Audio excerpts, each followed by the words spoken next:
My name is Alex, and I'm making this video to talk about fractured patellas. There's not much information on YouTube about this, so I thought I'd make this video to spread the word about what to expect and maybe give you some tips too. So 4 months ago I fractured my left patella. It was a transverse fracture that was displaced, so I need to have surgery to screw and wire it back together. And I tripped on my driveway. I don't have a good story, sorry. Hopefully yours is better. And it was a pretty devastating injury, and I want to tell you about my road to recovery, and I want to give you some tips. So, first of all, I had the surgery. Had a real good surgeon here in Reno, and he screwed me back together just fine. The surgery, I had a femoral nerve block, which worked really well until it wore off 24 hours later, and when it did, the pain hit me like a ton of bricks. So one tip I want to give is be sure you take your narcotic pain meds ahead of time before the nerve block wears off, because if you don't and you let the pain get ahead of the pain meds like I did, it was pretty bad, and I couldn't sleep, and I had to take kind of a 1.5 times dose of my oxycodone to kind of get ahead of it, just so I could sleep. With narcotic pain meds comes constipation. So what I used is this Miralax, and my wife would make me a green smoothie every day and put this Miralax in it, and that worked fine. I didn't have any problems when she did that. One tip I want to give you is don't use frozen peas like I did when the doctor says to ice your knee 20 minutes out of every hour. Just buy the right tool for the job. This is a Chattanooga cold pack. I got it on eBay for about 20 bucks, and it's totally worth it. It's great. You're going to be using it for the next couple of months, so just buy it. There's no comparison between a real ice pack and a bag of frozen peas, I found out. And that could have been, some of my complications could have been maybe from improper icing. I don't know. So you're going to be immobilized for say 6 weeks. That's what my surgeon had me immobilized for. You want to eat well, because your muscle's going to be wasting away this whole time when you're not using your quad or hamstring. And I lost about 50% of my muscle mass. So I lost 20 pounds in 5 weeks. So one thing I'm doing now is I'm doing exercise and physical therapy, and I'm taking protein powder to try to gain some muscle back. I think it's working. I've gained 10 pounds back.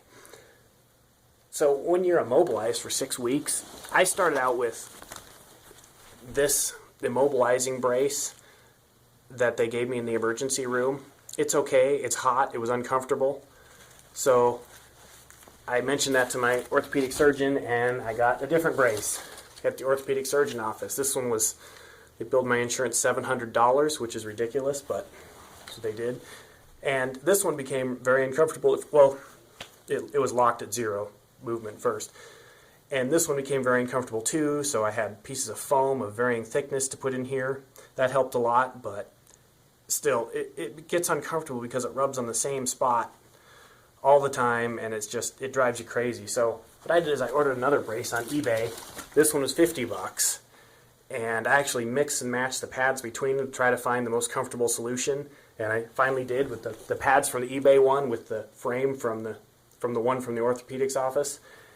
And that was the best result. But just the fact that you can change braces makes all the difference in the world. So I recommend that. It wasn't very much money for how much comfort it brought me. So after being immobilized for 6 weeks, I was allowed to go to physical therapy. The fact that your leg has such a devastating injury and then surgery, which is more injury, it makes a lot of scar tissue. And I could only bend my knee 37 degrees when at my first physical therapy appointment. At 37 degrees, you can't walk right. You pretty much can't do anything. It's almost like a stiff leg. You can't use your knee at all. So the physical therapist, promised it would get better. So I did all the exercises I was supposed to do and kept going to physical therapy. And I got up to 65 degrees, and then it kind of plateaued there. I'm going to put my graph up on the screen so you can see the flat area. So my surgeon wasn't real concerned. He said it was normal, but I sought a second opinion, and I went to a surgeon out of San Francisco named Dr. Dye, Dr. Scott Dye. He was on the Arthrophyrosis Society website, Arthrophyrosis Foundation, and he did a manipulation under anesthesia to my leg, and I guess it's kind of controversial. I looked on forums, and a lot of people recommended against that, but I'm so glad he did that. It helped me because he got me right up to 115 degrees, which is about here, and he also gave me a picture of my knee bent, all the way, which is, I don't know, gives me confidence on my physical therapy that it actually can bend, because, after he bent it, it would only go this far before extreme pain, but, I know it's possible to bend it further.